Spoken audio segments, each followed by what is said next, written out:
and you're listening to Moms Don't Have Time to Read Books. Today's episode has been sponsored by Serial Box. Serial Box delivers addictive book content in short listen or read installments designed to fit into today's fast-paced mobile lifestyle. Switch between listening and reading with a single click, picking up right where you left off. Learn more at serialbox.com, serialbox.com. I'm thrilled to be interviewing Cathy Guisewite, the Emmy-winning creator of the Cathy comic strip that ran in almost 1,400 newspapers for 34 years. Cathy's book, 50 Things That Aren't My Fault, is amazing and so funny. Cathy currently lives in California. Hi, Cathy. How are you? Hi, I'm great, Zibby. Thank you for having me. Oh my gosh, thanks for coming. I love the name on. of your podcast. Oh, thank you. I feel like I should be your one-woman marketing team because I've recommended your book to so many people because I've literally never laughed so hard at a book in my lifetime. Oh, thank you so much. It was so funny. I knew from the beginning your introduction, if I could just read the first few sentences. I'm standing in the doorway of my closet on the threshold of what happens next, clutching my last shred of personal power, a great big black trash bag into which I want to dump all my clothes. Nothing fits. I don't mean haha, nothing fits. I mean nothing fits. So talk to me about how you decided to start your book off this way and how you decided to start your book off at all. I started the book off this way because that's exactly the feeling of this time of my life where I just want to clear everything out to claim some control over these years, these grown-up years where everything feels like it's out of my control. I want to dump everything in a trash bag, start over. But at the exact same time, because everything is changing and disappearing, I want to keep everything. So it's a push and pull that informs pretty much the whole book and my life at this time, this push and pull between wanting to have some control, feeling I'm losing control, and wanting to have some control. I did not set out to write a book. The book came together as a series of little stories about this time of great big transition. Just like I had for so many years dumped all emotions, all angst, all guilt, all shame, all triumph into the little 4 boxes of the comic strip. I worked all that stuff out on paper. When everything started changing in such huge ways after I quit the comic strip, I think it's like I had to process it on paper. I mean, I had to write out what was going on, and the act of writing helped me find the humor in situations that were not funny. One of the essays is called Novocaine in the Waiting Room. And this grew from, like all the essays did, from a real experience of me sitting in the dentist office with, 20 minutes to spare, waiting for my appointment time, sobbing over the parenting books in the waiting room, looking at page after page of all the beautiful mother-daughter stories in the books, all the things I should have, could have, would have, wished I had done with my daughter, and desperately wanting to reclaim that time. If I were doing a comic strip, it would just be a little joke about that. But in the essay form, I could write about, all the hopes and dreams I had as a mom and what, I thought it would be so easy to add an infant to my life, how I could work from home, draw the comic strip with one hand while rocking my baby with the other hand, and versus the reality of what happened. And it was like a way to work out all of kind of the emotion of that on paper.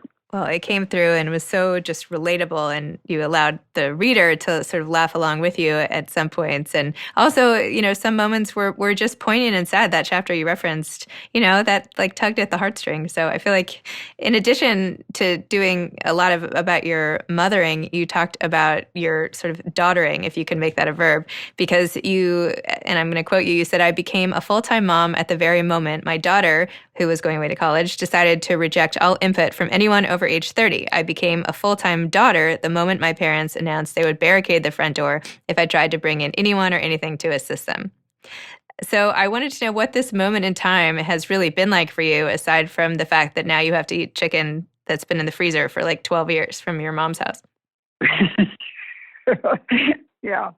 It's been a great big tangle of emotions. It's felt like everything is spinning out of control. I write about it feeling like the Panini generation where I'm squashed between my parents' generation, trying to care for my aging parents and trying to care for my aging daughter, and trying to figure out my own aging body squashed in the middle and not having time to do all the things in life that I thought I could do.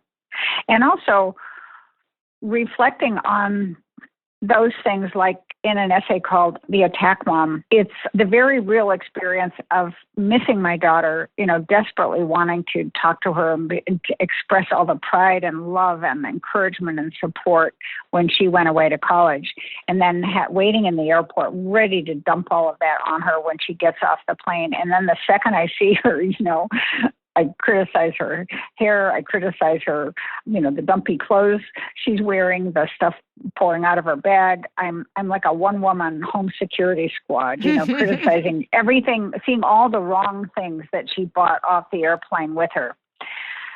The book is a lot about the complicated emotions that we have at all times of our life.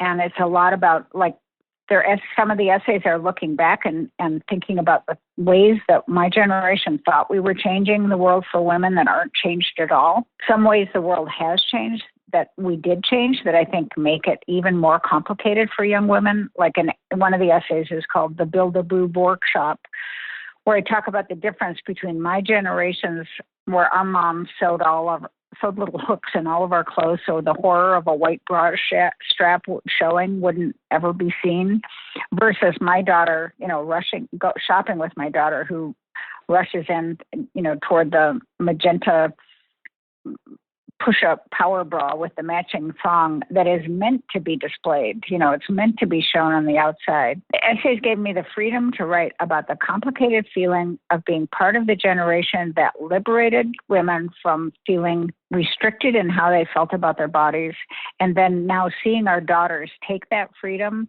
and us feeling that it makes the next generation more vulnerable in a way, literally more naked and more vulnerable.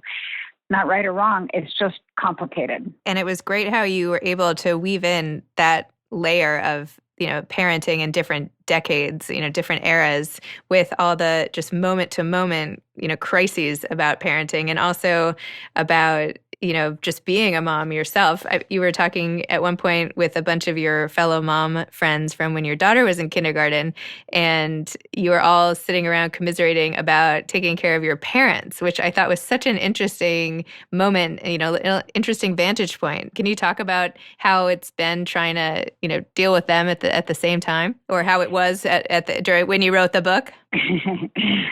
Essays like Helicopter Daughter, that essay is about trying to get the car keys away from our parents, and literally the challenge where at this age it feels like we're raising children, except we're being parents to children, except now we're being parents to our parents, and there aren't instruction books and there aren't guides for this time, and there aren't all those books saying this is normal at this stage. And it's the sadness of watching all the developed milestones go backwards. Mom and dad could run, now they can walk. Then they can walk slower. Then they're walking with a walker, et cetera, et cetera. And it's depressing. And it's very comforting, as it always has been, to have the support of other women, and no other women are going through the same things. And, kind of reaching out with a hand to each other. In an essay called Helicopter Daughter, I talk about chasing my parents around the house, trying to get them to wear their security alert pendants because to keep them safe when my sisters and I aren't there, and how fragile they feel to me, how wonderful it is that they feel so independent that they don't want anybody to think they're old or see anything in their house that makes them look old. They're so independent, and yet they seem so fragile to me, and it's scary. It's scary to be a parent to my parents, and it's a little bit sad, and it helps me a lot it helped me process it by working it out in the essays. And the humor, again, was just so, you were so funny. The chapter when you were helping with the laptop where it was duct taped down to the desk, and you were trying to get your dad to move it, and he was saying the battery might not be charged, and you were like, it's been charging for 3 years. Just so funny. I mean, oh my gosh. Anyway, it was hilarious. I also like how you have just sort of a commentary on life as it is today. In your chapter, I would wash my hands of this if only I could. You talk about how you can't get those automatic sinks to work in the ladies' room. And I was laughing so hard. I had the same thing. I felt like I personally was cursed. Like I'm the only one who can't figure those things out. So I was just wondering. What is that? I don't know. It's crazy. Like why? Who thought that would be easier? And those little moments stack up on us. When you look around, and even the old ladies, even the little tiny toddlers are sticking their hands under the sink, and it's recognizing them as human life forms. Getting water, they can get soap, they can get the towels. And when I stick my hand under the same sink, nothing happens. It's like I don't exist to the automatic hand washing system. And they're, they're frustrating little moments, and it's frustrating to even be bothered by the moments. But I'm saying that those little moments where the world seems to work differently for everybody else than it works for me, they stack up in us and on us. And by the end of the day, a day that starts out so triumphantly, when all those little things stack up on us, it kind of chips away at your sense of confidence and competence and your sense of yourself. And we need to, we need to know what's happening for everybody. That's very comforting for me. Thank you. You also, another essay that I was like crying laughing at was when you were in the sporting goods store and you were trapped in the sports bra in the dressing room. And you said, I've been stuck in this sports bra for 17 minutes, have contorted my body every way possible to get out of it, tried to wrench it upward, tug it downward, pry it away from my crushed rib cage. You just go on and on about it, and until you're like imagining you're going to be found in that dressing room and never escape. And it's just like, it's just so great. Because I mean, how great to shine light on, as you said, these little frustrations that make up life. When you're going through these moments, are you thinking to yourself like, oh my gosh, I have to write this as an essay? I'm not thinking I have to write it, but I do. But when I got home from those moments, I did write it, and I found comfort in writing it out exactly like I used to find comfort in writing the comic strip. In that, but I love that I could go on, I could make kind of a bigger point about some things. Like in that essay, I have the time and space in that essay to talk about how sports bras are a perfect example of something that was invented for women that should liberate women to, participate in sports. It should be a very freeing piece of clothing. It makes it possible for women to run and play all those sports like the boys do, And yet, if you can get one on, most of us can't get it off. And so it's not, it kind of becomes like a lot of things invented for women that seem like they're making the world better for us are actually just constricting us in new and differently packaged ways. And it kind of helps to be aware of that. It's like how my generation burned us and got rid of girdles. That was done. We were free of that. We now can love our beautiful, healthy bodies in all shapes and forms. My generation helped liberate us. I was in the airport yesterday. There's a Spanx store in almost every airport I go into, as though a woman can't even get on a plane without buying the new version of the girdle, which is like pretty much chest to knee Spanx, intended to help mold a person's body into a shape that it isn't exactly. And why are we doing that at a time when we're supposed to feel so good about ourselves? It's complicated. That's all I can say.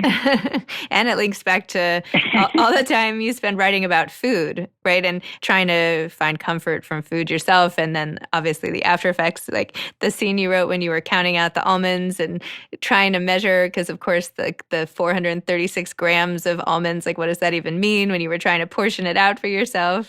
I just love your inner dialogue about eating. Well, and there's also an essay called My Meaningless Midlife 6-Minute Fling, where I write about the experience I've had, sadly, way more than one time, where I'm in the grocery store and realize that the single-serving snack bag that I picked up and ate while I was shopping, intending, of course, to pay for it, but I ate it during the course of the shopping, realizing that it didn't contain one serving, it contained, 6 servings, and realizing that in my first few minutes of shopping, I've now eaten more calories than I'm supposed to eat in an entire day just because, I didn't squint hard enough at the label.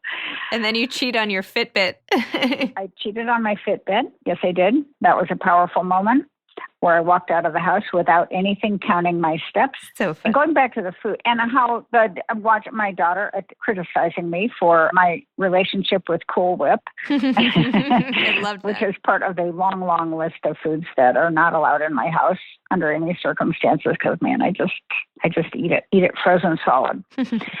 Did you say you wanted to go back to talking about the eating, or was it about the Cool Whip? Well, the interesting thing about eating, I also make some comparisons with men in the book. And, men don't count their food. And it seems like women, I measure all food, like the almond essay, but I measure all food. I never have eaten a bowl of cereal in my life without measuring it. I cheat because I always have a little bit extra, and I always congratulate myself with celebratory servings that I, spill on the counter. But when I talk about being married for a period of time and the difference between the relationship with food that women have and the relationship with food that men have, and it's just wrong. Men have a lot more time and a lot more freedom in their lives. That's all I can say. It's among the things that are not our fault. I saw on Instagram that you were at a book signing recently with your mom, and I was wondering how your family feels about all the things that you talked about in the book about them and like the adopting your daughter and just all the stuff about your family. Are they happy? I mean, she certainly looked very proud. I'm sure she is. Did they feel comfortable with that? Yeah, my mom has always had. My mom in the book, I write about her being age 90. Now she's 97. And she not only did the book signing thing the other day, but I'm the narrator on the audiobook for 50 Things That Aren't My Fault. And mom narrated the mom parts of many of the essays in the 50 Things That Aren't My Fault, which is just, of course, an unbelievably meaningful thing for me to have mom's voice on my audiobook. But also it was a blast for mom. She has always had a great capacity for complete denial if she doesn't want to admit that it was her in the comic strip and doesn't want to admit that it's her in the book. So she has a great sense of humor about herself. And when she doesn't have a sense of humor, then she just pretends I'm writing about somebody else. So that's a beautiful thing. That's brilliant. And for my daughter, we've been through the worst mother-daughter years, and we're now, I think, in the best ones where she and I are our best friends. And I write much more in 50 Things That Aren't My Fault. I write because I never had a child. Cathy never had a kid in the comic strip. And this book is much more about the circle of life, about being a mother-daughter, being part of that circle. And my daughter appreciates her part in it. And I think she really appreciates the fact that the essays I wrote about mother-daughter things, I wrote much more from the point of view of me as her mom, not who she was and is. Yeah. The challenges of being her mom. One of the very first essays I did after I had quit the strip and after I'd had this long year of her, being her mom while she went through her last year of high school, she was about to leave for college, and I was walking through the house she wasn't home. I was walking through the house of this trail of her belongings through the house, the sweatshirts, the tank tops, the jewelry, all the stuff a teenage daughter leaves lying around. I was walking through the trail of the house, just overwhelmed with grief that this time of life was over. She was about to move to college, and it would never, ever be the same with her. I had quit the strip. I'd had this time, and now it was done, never coming back. And just the profound quiet and loneliness and emptiness of that. And then I realized that she had already left for college 2 days before. This wasn't what she was taking. This trail of her belongings was all the stuff she had left in the house for me to pick up. And then I moved from being grief-stricken to being irritated, with myself that I'd never taught her, how to pick up, how to take care of her stuff. Why was she, she was so spoiled that, that she left it all for mom to do. And I wound up just on the bed of her room, surrounding myself with stuffed animals and just sort of crying into the complicated emotions of all of that, of everything I hoped and dreamed for her, everything I wanted for her, everything she is, and just, the combination of sadness and irritation. That circumstance became the start of an essay, one of my favorite essays in the book called It Took a Village, where I talk about all that, the loss and the happiness and the letting go and the hanging on and just what it's like to be a mom. Oh, it was just so great that you shared your experience. It was, one of the best I've read, really. Do you have any advice to aspiring authors now that you've made it through your amazing book? I've never made anything up. I'll just say that. I just always, sometimes it takes a while to get to the truth of things, but, I've always just written honestly from exactly what's going on in my life. And I think that when people do that it's, sort of magically relatable to other people. It seems like we all go through a lot of the same things. Well, I would definitely call this book magically relatable. That was a great way to put it. So thank you so much for coming on Moms Don't Have Time to Read Books and sharing your story. Thank you so much for having me. My pleasure.